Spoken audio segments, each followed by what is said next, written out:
Yo, so I've been coding for nearly 5 years now and landed two high-paying software engineering jobs. But for the first 3 years of that journey, I had barely made any progress towards actually landing a software engineering position. It wasn't up until the last 2-ish years that I actually made progress and landed my first $86,000 a year software engineering job. And I've got to say that landing a job in this industry has gotten significantly more harder than it was all the way back in 2022. So it's currently the hardest that it has ever been. So in this video, I put together 5 things that I wish I knew when I wanted to get hired that you can start implementing as soon as you finish watching this video. These pieces of advice that I'm going to share you is 100% going to put you ahead of 99% of the job market today. Whether you're a computer science major, a self-taught learner, or you're a coding bootcamp graduate, all of these pieces of advice will apply to you and you can start implementing them. Number 1, assess your current skill sets. So before you even start applying to the software engineering positions, you need to assess yourself and see if you're even in the position to start landing a job in the first place. So I put together a quick skill assessment worksheet that you can go and fill out yourself. The link will be in the description, but I'll also quickly go through them here with you in this video. Now, the point of this, as I already said, is to see if you're in a good position to even apply to these positions in the first place. So to start, you need to ask yourself these 5 major questions. I'll put them on the screen and you can pause the video here and answer them yourself. Now, if you answered yes to only one question, you're still a beginner. You need to focus on the fundamentals and build small projects. If you said yes to 2 or 3 questions, you're intermediate. It's time for you to start building these real-world coding projects that you can start putting on your resume today. If you said yes to 4 or 5 questions, you are 100% in the position to start applying to these jobs. And it's all just a matter of strategy at this point. So enjoy the video and see if you gain some value out of it. Now, the main point of this worksheet is that you need to score yourself honestly, because this will tell you exactly how much upskilling that you need to do before you start applying. Number 2, learn how to strategically use job boards. Job boards are one of these things that really keeps people stuck in landing these software engineering positions, because truly there's only 3 groups of people when it comes to scanning job boards. There's the first group of people. They look at these job boards, they see that they are clearly unqualified to apply to these positions, then they X out of the tab and think that, yeah, they're never gonna land a software engineering job. Now, this leaves them feeling really demotivated and feeling like they can never land a job in this market. I mean, I feel like I'm the biggest underdog when it comes to landing a software engineering job. I had a terrible high school GPA. I actually dropped out of college, re-enrolled into college, and landed 2 positions going to a no-name university. So if I can do it, you definitely can do it. Then there's the next group of people. Now, I've got to admit, I was actually a part of this group for a long time, probably for my first 3 years. So if you're here, lock in. This is the group of people who look at the job boards, see that they're clearly unqualified and don't know any of the skills listed, and they apply to those jobs regardless. And now I've got to admit, this right here is kind of like a double-edged sword, because on one hand, you should be applying to roles that you aren't 100% qualified for. But on the other hand, if you're looking at these job boards and you feel like you don't know anything there, you have no business applying to these jobs in the first place. Now, the problem with this group is they apply to all of these roles regardless, and then they get met with either getting ghosted, no response, the ATS system doesn't even pick up the resume, or 2, they get met with a bunch of, unfortunately, we've hired a more fitting candidate for this role. Nobody likes those emails. And now there's the third group of people. These guys are like the Chads. They apply to these positions, they are definitely qualified, and they end up landing the role. Which, if you're watching this video, you probably aren't sitting in that area, but if you are, what's up? Glad you're watching the video. Now let me tell you how to use these job boards effectively. What you need to be doing is opening up a folder on your desktop, right?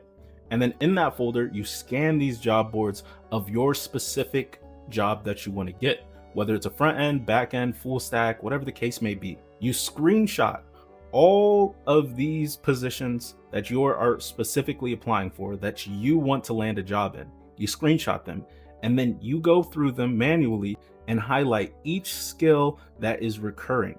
Every skill that keeps popping up on these job boards, you highlight them. And now that's going to tell you exactly which skills that you need to learn to land a job in your market. So now you are upskilling by not just watching another 3-hour course tutorial on YouTube, but you're learning the skills that the market is actively hiring for. This is a gem. Not a lot of people are doing this. If you do this, you are ahead of the market. And hey, you can thank me. Number 3, you need to learn how to sell your skills on your resume. Now, a number one thing that actually gets you denied when it comes to applying to these positions is the ATS system looks at your resume. It doesn't even get to the recruiter's eyes because it's automatically getting rejected before being sent anywhere. Now, I have 2 really big tips when it comes to setting up your resume that gets the recruiter's attention. The first one is if you've got any work experience, whether it's freelancing, you landed a job before, any of that, you're going to make sure to put that at the forefront of your resume so that people see that you've got job experience. And then you're going to put your projects after. Now, for the majority who actually don't have job experience yet, what you're going to do is start building projects, real world projects. Not your everyday to-do list, weather app, Flappy Bird clone, whatever the case may be. Any type of clones, honestly. You should not be building clones in this economy. Because if you don't have any work experience, your main thing that's going to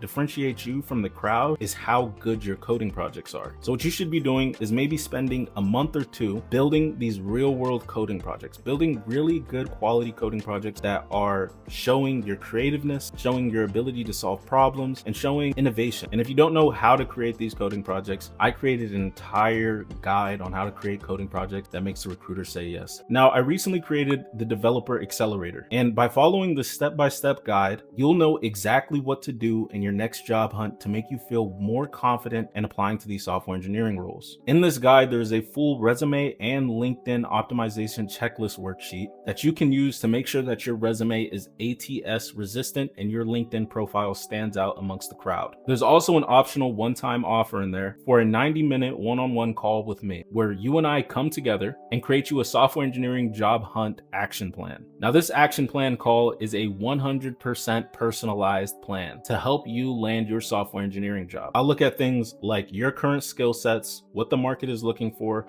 I'll review your resume, your LinkedIn, giving you some tips on where you need improvement so that we can create you an action plan so that you can get started in applying to these software engineering jobs and landing them. Number 4, create content. Now, there is a reason why every single tech influencer that you see online, including myself, has landed a software engineering job. We are utilizing something that you just aren't, and it's creating content that stands out. This is a very simple yet very effective method to land a software engineering job right now. And before you get a little nervous and think that creating content just isn't for you, you need to hear me out for a second. The content that I'm talking about isn't the type of content that I'm creating. It's not the type of content that's going to be on Instagram, the type of content that's going to be on YouTube, TikTok.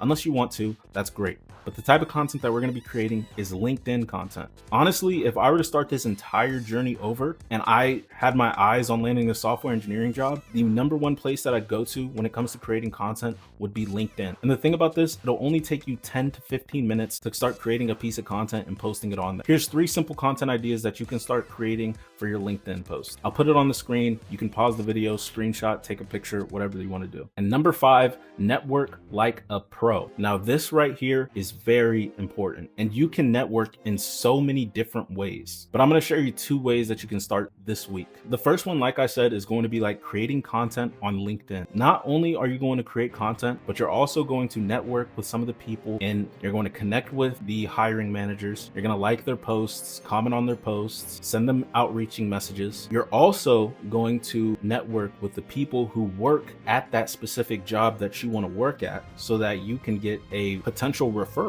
People think that networking on LinkedIn is going to be this really cringe thing. No, what you actually have to do is just go inside of, for example, someone who is working at a company that you want to work at. You'll follow them, you'll like some of their stuff, comment on some of their posts, that whatever they posted, and then you'll message them like later on, and then you will say something along the lines of, hey, I always wanted to work at this job.